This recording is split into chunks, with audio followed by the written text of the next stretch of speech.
कृत्वा लाभालाभौ जयाजय असे भगवान श्रीकृष्णांनी गीतेमध्ये सांगून ठेवले आहे. पण प्रत्यक्ष जीवनात ते आचरणात आणणं महाकठीण. मनुष्य स्वभाव, त्याचं मन मोठं विचित्र. सुखाच्या सरींनी ते मोहरून जातं आणि दुःखाचे ढग दाटून आले की ते कोमेजून जातं. सुखदुःखाच्या पाठशिवणीचा हा खेळ म्हणजे जीवन.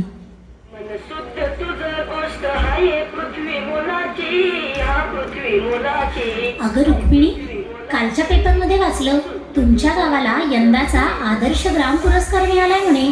भय ताई, साऱ्या गावात नुसता आनंदी आनंद झालाय. साऱ्यांच्या कष्टाचं सार्थक झालंय जणू. पण आज जे हे दिसतंय तसं नव्हतं बर का ते.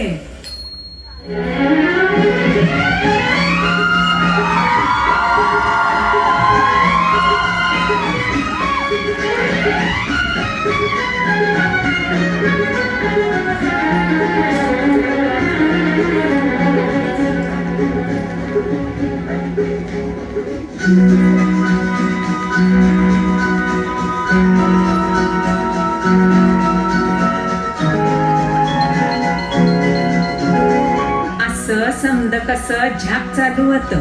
यंदाच्या बारीला बी नीट पाऊस झाला तर गाठीला 4 पैक जमलं असतं. लेकरासनी 4 कापडं घेतली असती.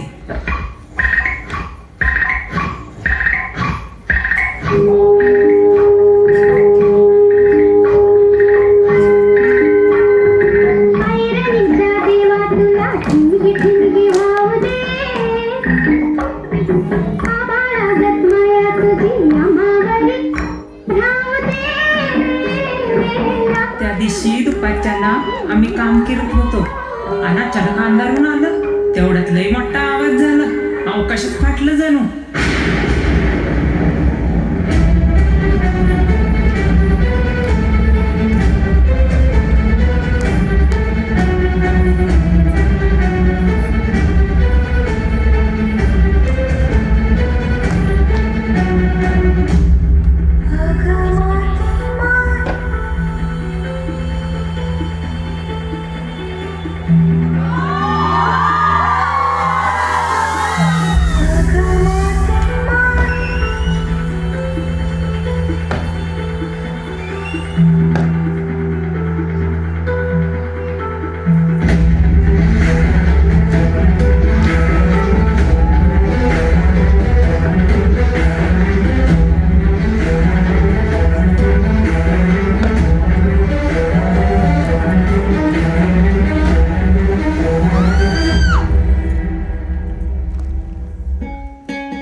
तू एकटी नाहीस. आम्ही समध्या आहोत तुझ्या संग. समध्या एकत्र येऊ आणि संकटाला सामोरी जाऊ.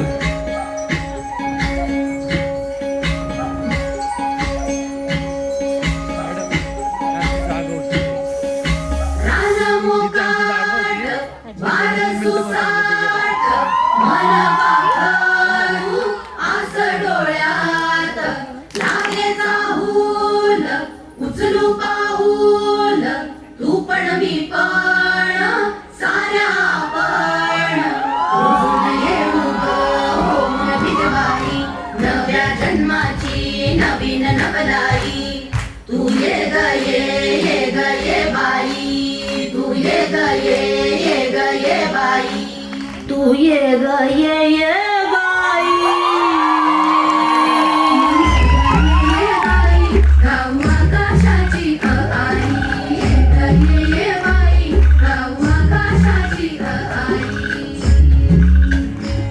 सोड सोड घराची वेस, नेस नभाची साडी नेस. सोड सोड घराची वेस, नेस नभाची साडी नेस. घे तुझा तुला अवकाश, घे मुक्त मोकळा श्वास. तुझी कहाणी तूच उभी तू बहिणाई. या विशाल गगनावरती तू ज्ञान भाची शाई. तू ज्ञान भाची शाई. तू ये बाई, गाऊ आकाशाची आई. ये बाई, गाऊ आकाशाची आई.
ज्याला उमगला त्याला जीवनाचा अर्थ उमगला.